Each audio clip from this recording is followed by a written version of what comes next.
से आपने समझ लिया होगा कि सीटेट के मैथ के चुनिंदा क्वेश्चनों को समाहित किया गया है, जो आने वाले समय में भी महत्वपूर्ण हो सकता है। और आप पिछले विगत वर्षों में कई बार इस क्वेश्चन को बार बार रिपीट मोड में पूछा गया है। जय हिंद, मेरा नाम है शिवम झा और आप मुझसे जुड़े हुए हैं मेरे online platform let's crack CTET by Shivam Jha पर।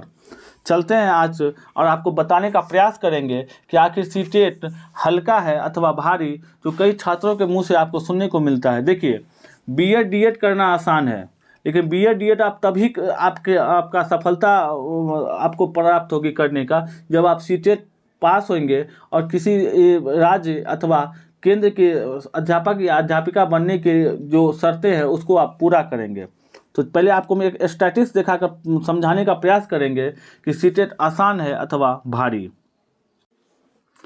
देखिए, एक ये स्टैटिस्टिक्स डाटा मैंने इकट्ठा किया है और कैंडिडेट डाटा है। बताने का प्रयास कर रहे हैं आपको कि 2021 में पेपर 1 जो 1 to 5 के लिए आयोजित होता है, उसमें छात्रों ने फॉर्म भरा, अपियर हुए थे 12,47,217, पास हुए 4,14,798 और प्रतिशत रहा मात्र 33%। विद्यार्थी ने सफलता अर्जित की। 2021 में जहां पेपर 2 में छात्रों की संख्या रही अपियर होने वाले 11,04,454 और पास हुए 2,39,500, लगभग प्रतिशत रहा 22%। पेपर 2 थोड़ा सा टफ भी माना जाता है, लेकिन मेरे अगर अनुभव से आप पूछिएगा तो मुझे पेपर 1 से ज़्यादा आसान पेपर 2 ही लगता है, क्योंकि पेपर 2 पे अपना सब्जेक्ट होता है और अपने सब्जेक्ट पर हर एक विद्यार्थी की पकड़ अच्छी होती है। 2019 में पेपर 1 का रहा अपियर होने वाले छात्रों की संख्या 14,13,390 और पास हुए मात्र 2,47,386। इसका पास प्रतिशत रहा 18%। विद्यार्थियों ने सिर्फ सफलता अर्जित की। 2019 में पेपर 2 में अपियर होने वाले छात्रों की संख्या थी 9,91,755, जबकि पास हुए मात्र 2,94,899 और इसका पास प्रतिशत रहा लगभग 30%। मतलब कि 100 विद्यार्थी अगर फॉर्म भरा था सीटेट का या 100 विद्यार्थी अपियर्ड हुए थे एग्जाम के लिए, तो मात्र 30 विद्यार्थी पास हुए और 70 विद्यार्थी फेल हो गए। इसका मतलब अंदाजा आप लगा सकते हैं कि सीटेट वाकई आसान है अथवा भारी। देखिए, मैं भारी का कैसे हवा नहीं बनाना चाहता, मैं ये कहना चाहता हूँ कि जो छात्र पढ़ेंगे ही नहीं वो कहाँ से पास हो जाएंगे। इसलिए किसी भी एग्ज़ाम का बेसिक फंडा होता है, अगर आपको पास करना है तो आपको पढ़ने ही पड़ेंगे। इसलिए सीटेट को हल्के में कदापि न लें, सीटेट के बेसिक सिलेबस को जानने का प्रयास करें। और इस बार तो केबीएस ने भी अपना सिलेबस में बदलाव किया है, तो ये निश्चित है कि सीटेट भी अपने सिलेबस में बदलाव करेगा, जो भी समय का मांग भी रहा है। चलते हैं आज के पहले सवाल पर। पहला सवाल है 0.007 बट्टा पी इजकल टू 0.01 हो तो पी का मान क्या होगा। देखिए, हम पहले दशमलव को हटाने का प्रयास करेंगे। दशमलव हटाने का नियम है कि जितना अंक ऊपर हो उतना ही जीरो नीचे लिखा जाता है। दशमलव हटाएंगे तो नीचे आएगा 1 और दशमलव के बाद 3 अंक है तो 3 जीरो लिखेंगे। उसी तरह 1 के साथ भी वही हाल होगा। 1 के साथ क्या करेंगे, 0.01 है, दशमलव हटाएंगे तो 1 हो जाएगा और 2 अंक है तो 2 जीरो हो जाएगा। इसका मतलब है कि ऊपर में संख्या हो जाएगी 1/100, इधर हो जाएगा 7/100, तो 7/1000 तो 7/1000 गुने पी इजकल टू 1/100 हो जाएगा। देखिए, नीचे नीचे दोनों कट जाएगा, डबल जीरो से डबल जीरो कट गया तो बचा 7/10 पी इजकल टू 1। तो जब 7/10 पी बचा है, इधर बचा है 1, तो हम क्या करेंगे, क्रॉस मल्टीप्लाई कर देंगे। 10 पी को 1 से मल्टीप्लाई करेंगे तो 10 पी ही रहेगा और 7 को 1 से मल्टीप्लाई करेंगे तो 7 हो जाएगा। 10 पी इजकल टू 7, इसीलिए P बराबर हो जाएगा, नीचे में 10 आ जाएगा, 1 जीरो है, 1 दशमलव होगा, आंसर हो जाएगा 3। आज के दूसरे सवाल पर चलते हैं। सवाल के पैटर्न का अवलोकन कीजिए। इसी प्रकार का सवाल आपको परीक्षा में देखने को मिलेगा। सवाल को ऑप्शन पर मत जाइए, सवाल को समझने का कोशिश कीजिए कि पैटर्न का अवलोकन कीजिए और खाली स्थानों में भरने के लिए दिए गए विकल्पों में से उपयुक्त संख्याओं को चुनिए। देखिए, पैटर्न क्या है, 1 2 3 4, 2 3 4 5। गौर कीजिए कि है क्या, 1 के बाद 2, 2 के बाद 3, 3 के बाद 4, 1 2 3 4, 2 3 4 5, तो 3 4 क्या हो जाएगा, तो 5 हो जाएगा। 10 और 4 14, तो 4 का अंतर है, तो 14 में फिर 4 जोड़ेंगे तो क्या हो जाएगा, 18 हो जाएगा। तो इसका मतलब है कि 5 और 18 हमारे ऑप्शन होंगे, ऑप्शन 3 इसका आंसर हो जाएगा। करीम फूल खरीदने गया, 2 रुपये के 4 सिक्के, 20 रुपये के 2 नोट और यहाँ हो जाएगा 100, 100 के 3 नोट दुकानदार को दिए। यदि फूलों की संख्या 335 थी तो उसे कितनी वापस मिली। तो देखिए पहले हम जोड़ लेंगे, 2 के 4 सिक्के, इसका मतलब 8 रुपया, 20 रुपये के 2 नोट तो हो जाएंगे 40 रुपया, 100 रुपये के 3 नोट तो हो जाएंगे 300 रुपया। तो जब इसको जोड़ देंगे तो 300 प्लस 4 40, 340 8, 348 रुपये आपके पास हो जाएंगे टोटल। जब 348 हो जाएंगे और आपने फूल खरीदा है 335 में, तो शेष राशि हो जाएगा 8 में से 5 गया तो 3, 4 में से 3 गया तो 1, मतलब कि 13 रुपये आपको दुकानदार वापस करेगा। सवाल है, विषमबाहु त्रिभुज में होते या होती है 3 समान भुजाएं, 2 समान भुजाएं, 3 असमान भुजाएं, 2 समान कोण। विषमबाहु त्रिभुज का परिभाषा होता है जिस त्रिभुज का कोई भी भुजा आपस में बराबर नहीं हो उसे ही हम विषमबाहु त्रिभुज कहते हैं। जिस त्रिभुज का कोई भी भुजा आपस में बराबर न हो, विषम मतलब होता है असमान, बाहु का मतलब होता है भुजा, तो बाहु इन द सेंस ऑफ इसको बोलते हैं त्रिभुज 3 साइड से घिरा होता है, तो 3 भुजाएं होती है और तीनों भुजाएं असमान होती है और विषमबाहु त्रिभुज में। इसका आंसर हो जाएगा ऑप्शन नंबर 3, असमान भुजाएं। चौथा क्वेश्चन है आज का, एक ट्रेन टिकट काउंटर पर कुछ व्यक्ति लाइन में खड़े हैं। अमीना का स्थान दोनों ओर से 14वां है, तो उस लाइन में कुल कितने व्यक्ति खड़े हैं। देखिए इस क्वेश्चन को कहा जाता है सिटिंग अरेंजमेंट। इधर इस साइड को बोलते हैं राइट, इस साइड को बोलते हैं लेफ्ट, और ऊपर राइट से भी 14 है, लेफ्ट से भी 14 है अमीना का स्थान। तो हम कुल व्यक्तियों की जब संख्या ज्ञात करनी हो तो इसका सीधा सा फॉर्मूला होता है, 14 है टोटल दोनों साइड से, और साइड होते हैं 2, एक लेफ्ट एक राइट, तो 2 हो जाएगा। चूँकि अमीना का काउंटिंग एक ही तरफ से होगा तो अमीना एक ही है, तो इसमें से एक माइनस कर देंगे, तो 14 दूना 28, 28 में से एक गया तो हो जाएगा 27। इसका मतलब है कि व्यक्तियों की संख्या है 27।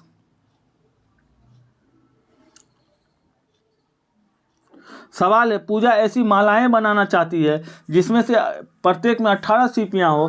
200 सीपियां इकट्ठी की, 3 सीपियां टूटी हुई थी। देखिए 200 सीपियां इकट्ठी की, 3 टूटी हुई थी, तो उसके पास सीपियां कितना हुई, 197, 197 ही सीपियां उसके पास शेष बची। चूँकि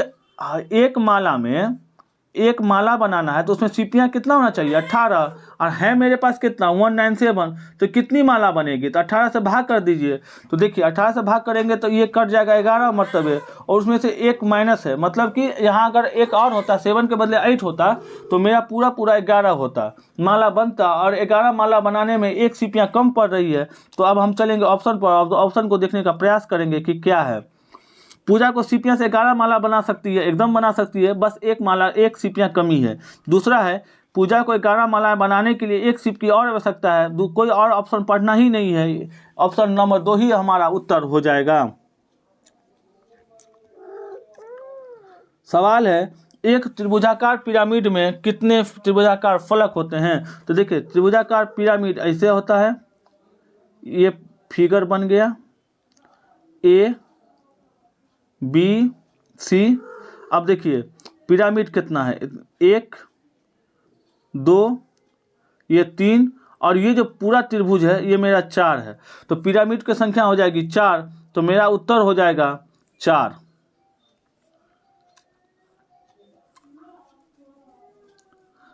सवाल है, अक्षर H में सममित रेखाओं की संख्या कितनी होती है। देखिए रेखा 2 ही प्रकार की होती है, एक होती है हॉरिजॉन्टल, एक होता है वर्टिकल, जिसको हिंदी में बोलते हैं एक खड़ी रेखा और एक परी रेखा।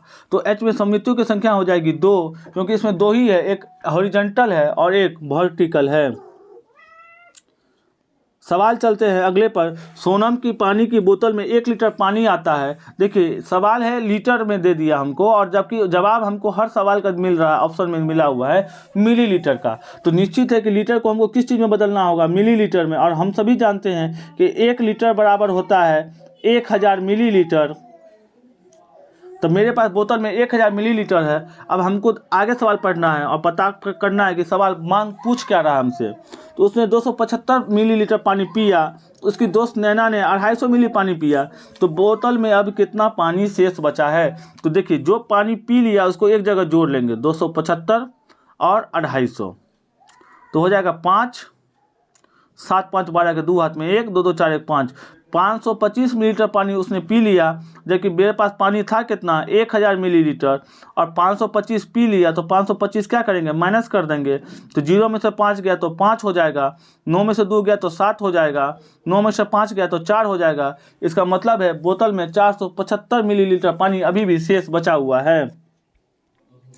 चलते हैं अगले क्वेश्चन पर। निम्नलिखित में से कौन ज्यामिति की महत्वपूर्ण प्रक्रिया है?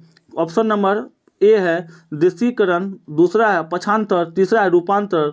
ऑप्शन नंबर इसमें हो, देखिए इसमें जब हम कोई ज्यामिति किसी को पढ़ाते हैं तो पहले बच्चा देखता है, फिर उसको कॉपी पर फिगर बनाने का प्रयास करता है। तो पहले दृश्यीकरण तो होगा ही और रूपांतर भी होगा। ए और ऑप्शन सी होगा मेरा आंसर।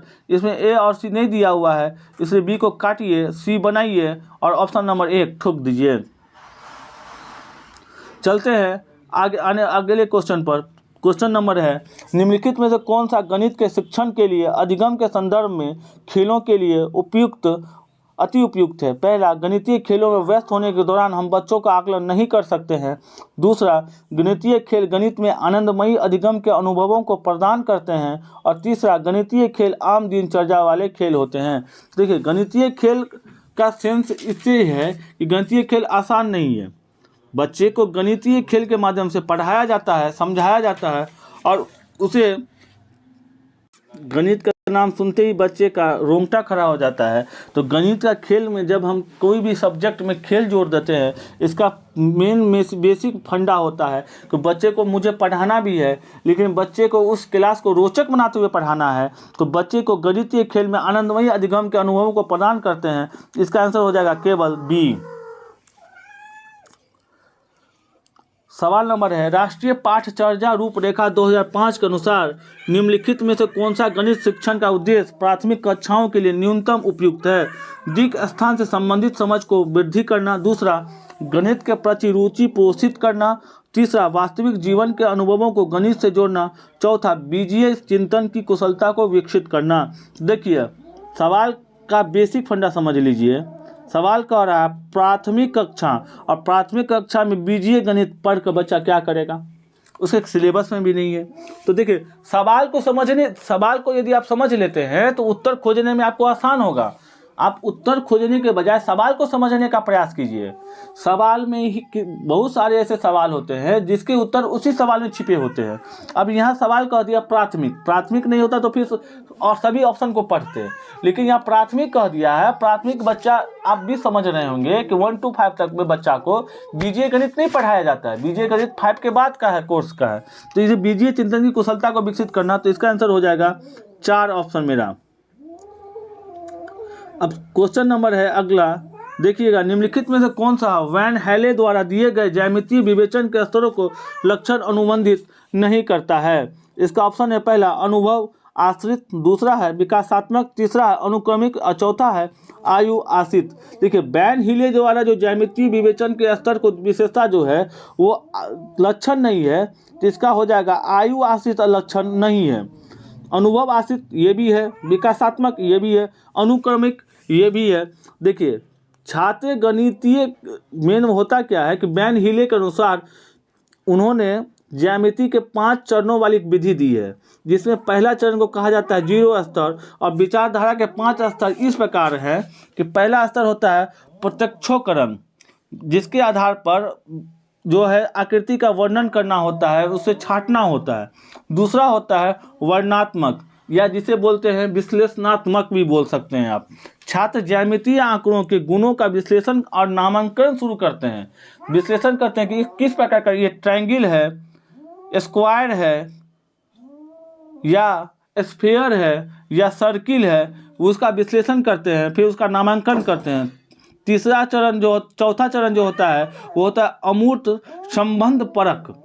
अमूर्त संबंध परक, इसमें आंकड़ों के बीच के संबंध को समझना और सार्थक परिभाषाएं बनाना होता है।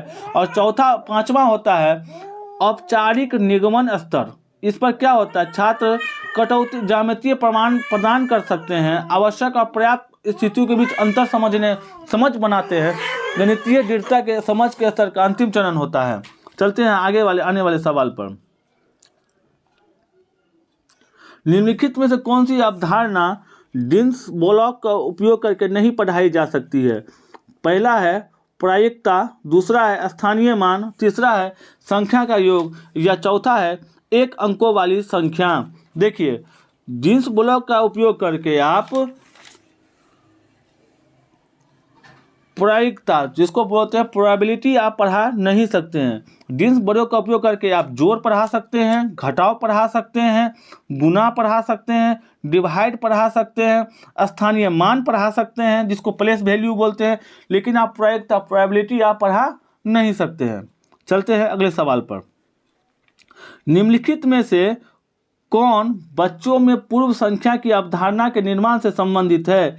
एक एक की संगति, पदानुक्रमिक समावेश, और तीसरा है माप। देखिए, एक एक की सम्मति का मतलब होता है कि इसमें इसका आंसर हो जाएगा, संबंधित है तो एक एक की संगति भी हो जाएगा, दूसरा हो जाएगा माप भी हो जाएगा। इसका आंसर हो जाएगा आपका ऑप्शन नंबर 3, ए और बी। चलते हैं अगले सवाल पे। गणितीय कक्षा में आधारित आकलन को सभी विद्यार्थियों के अद्वितीय गुणों के अनुभवों एवं कुशलताओं का ध्यान रखना और उनका सम्मान करना चाहिए। दूसरा है गणितीय निर्देशों से भिन्न एकांकित पृथक तरीके से प्रस्तुत करना चाहिए। और तीसरा है विद्यार्थियों की चिंतन प्रक्रिया के बारे में जो प्रकट हो रहा है उसे प्रतिबिंबित करना चाहिए। देखिए, इसका सीधा सा फंडा है कि सभी विद्यार्थियों के अद्वितीय गुण, अनुभवों एवं कुशलताओं को ध्यान में रखना चाहिए। जब आप क्लास में बैठेंगे तो हर एक विद्यार्थी का आईक्यू लेवल अलग अलग रहता है। हर एक विद्यार्थी अलग अलग पृष्ठभूमि से विद्यालय में नामांकन करवाते हैं।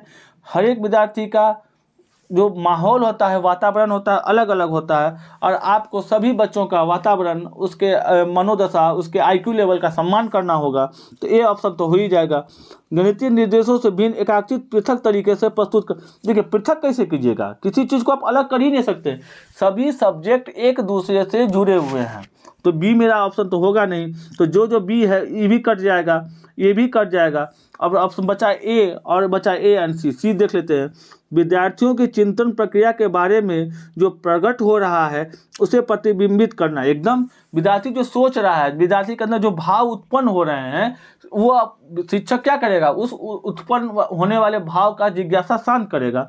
तो इसका आंसर हो जाएगा ए और सी दोनों। अगला क्वेश्चन है, उपचारात्मक शिक्षण सबसे अधिक सहायक है। क्वेश्चन है, उपचारात्मक शिक्षण सबसे अधिक सहायक है उन छात्रों के लिए जो प्रतियोगी परीक्षाओं में सम्मिलित होते हैं।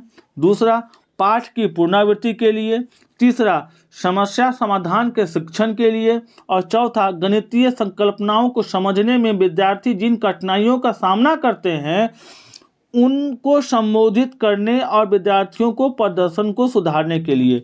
देखिए, उपचारात्मक शिक्षण का सीधा सा फंडा होता है कि आपको गणित की संकल्पनाओं को समझाना है विद्यार्थियों को, जिन कठिनाइयों को संबोधित कर विद्यार्थी जो कठिनाई महसूस कर रहे हैं, और विद्यार्थी का जो प्रदर्शन खराब हो रहा है उसको सुधारने के लिए सबसे अधिक सहायक होता है।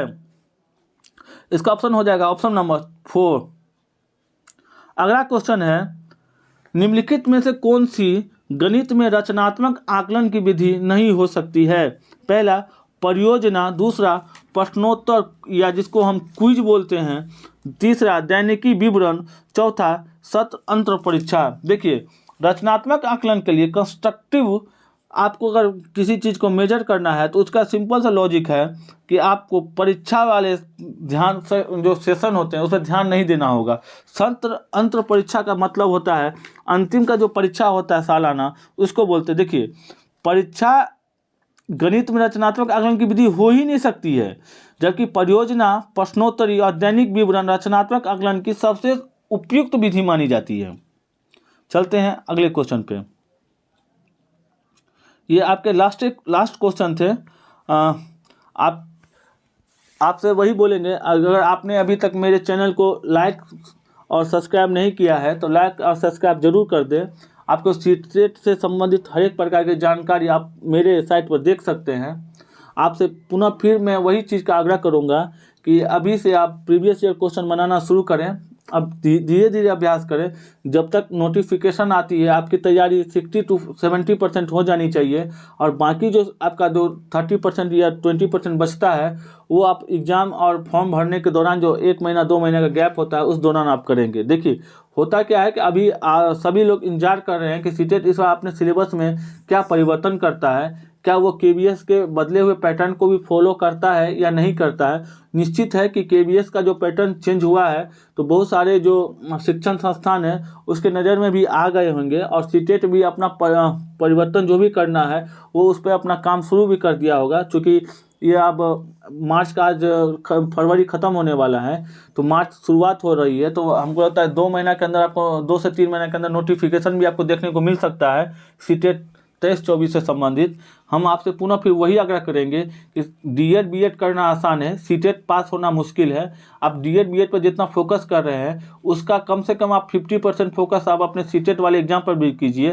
क्योंकि आप सीटेट या बीएड या डीएड आपके अच्छे मार्क्स से पास भी हो जाएं, लेकिन जब तक आप सीटेट पास नहीं होंगे तब तक उस डिग्री का कोई वैल्यू नहीं बनेगा, नहीं आप उस डिग्री को कहीं यूज कर पाएंगे। क्योंकि हर एक राज्य अपना या तो अपना स्टेट लेवल का एग्ज़ाम लेता है या फिर सीटेट जो राष्ट्रीय पात्रता परीक्षा है टीचर से संबंधित उसको फॉलो करता है। तो आपको कोई ना कोई एग्ज़ाम तो पास करना ही होगा, चाहे आप राज्य का पास करें चाहे आप सेंटर का सीटेट पास करें, लेकिन दोनों का सिलेबस हूबहू सेम ही रहता है। 19-20 का अंतर होता है, लेकिन उतना अंतर माने नहीं रखता है। अगर आप 150 क्वेश्चन का जो कोई सिलेबस है उसमें से अगर आप 10 क्वेश्चन नहीं भी बनाते हैं तो इसका मतलब नहीं कि आप कमज़ोर छात्र हैं या फिर आप फेल कर जाएंगे। तो 10 क्वेश्चन प्लस माइनस लेके लोग चलता ही है। हर एग्जाम में 10 क्वेश्चन आपको ऐसे मिलेंगे जो आपने कभी पढ़ा नहीं होगा, जिसके बारे में आपने कभी सुना नहीं होगा। तो इसका मतलब ये ऐसा नहीं होता कि 150 में 150 क्वेश्चन हर एक विद्यार्थी मार के सही बनाते हैं। तो इसीलिए आप पढ़ते रहिए, पास करना है तो पढ़ना पड़ेगा। तब तक के लिए धन्यवाद।